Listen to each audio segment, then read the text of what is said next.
টাঙ্গাইলের Dhanbari sports lovers অ্যাসোসিয়েশনের প্রথম প্রতিষ্ঠা বার্ষিকী উপলক্ষে ম্যারাথন প্রতিযোগিতা অনুষ্ঠিত হয়েছে।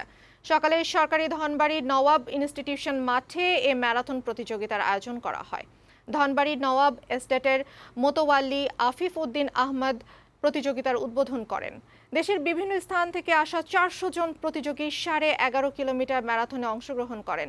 আয়োজকরা জানায়, তরুণ প্রজন্মকে মাদক এবং অপসংস্কৃতি থেকে দূরে রাখতে এমন আয়োজন করা হয়েছে। আয়োজকদের এমন উদ্যোগকে সাধুবাদ জানিয়েছে অংশগ্রহণকারীরা।